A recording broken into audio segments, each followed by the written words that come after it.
Cela n'est jamais arrivé non plus. Erika vous aurait dit qu'être le bon enfant était un fardeau plus lourd qu'il n'y paraissait. En plus de ne jamais vouloir faire d'histoire, et même les bonnes petites filles devenaient parfois frustrées ou en colère, il y avait aussi le tempérament de Madeleine à prendre en compte.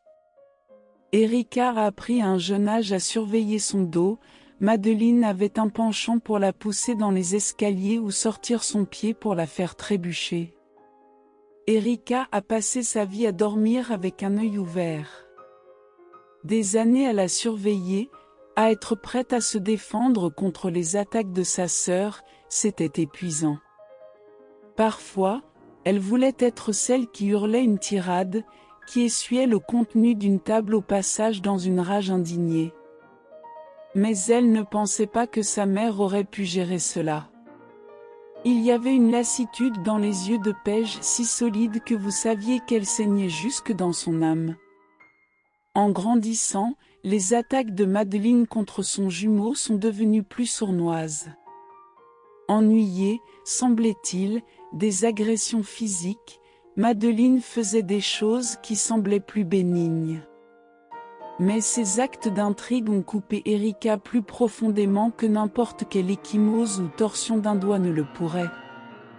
Déchirer un rapport de livre avec un gros 100% rouge en haut. Jeter de la teinture noire sur son uniforme de pom-pom girl.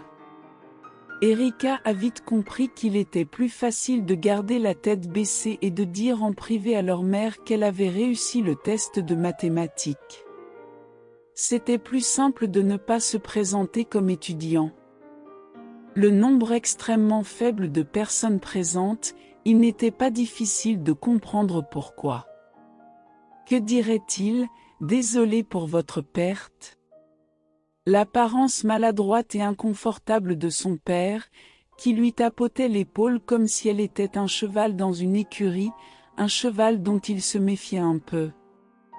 Il lui parla à peine, fixant seulement le cercueil. Elle a juré avoir vu des larmes couler. Avant de partir il y a toutes ces années, leur père n'avait pas caché qu'Erika était sa préférée. Paige, à cette époque, essayait toujours de perpétuer l'idée qu'elle aimait ses filles de la même manière, mais Andy avait peu de patience pour cela. Erika était celle avec qui il jouait, celle qu'il emmenait pour les courses du dimanche, celle dont il tirait les oreilles d'une manière embarrassante à la blague de papa. Pourtant, c'était bizarre de le voir debout au-dessus du cercueil, en train de pleurer. Ce n'était même pas ouvert. Elle s'était presque attendue à ce qu'il reste dans les parages. Peut-être qu'avec sa sœur à l'écart, elles pourraient toutes les trois former une belle famille normale. Elle avait presque 18 ans, mais elle fantasmait toujours sur la vie qu'elle aurait pu avoir si elle n'avait pas été aussi striée de toute cette haine. Une maman et un papa qui s'aimaient et l'adoraient, et c'était tout. Pas de sœur. Elle pouvait imaginer tout son avenir, des dîners de Noël avec eux trois ensemble. Le jour de son mariage, les deux parents l'accompagnant ensemble dans l'allée.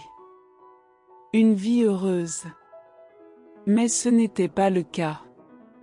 Andy s'est séparé plus vite qu'il ne l'avait fait la première fois. La deuxième partie de notre histoire est terminée, on se rencontre dans la troisième partie le jeudi prochain.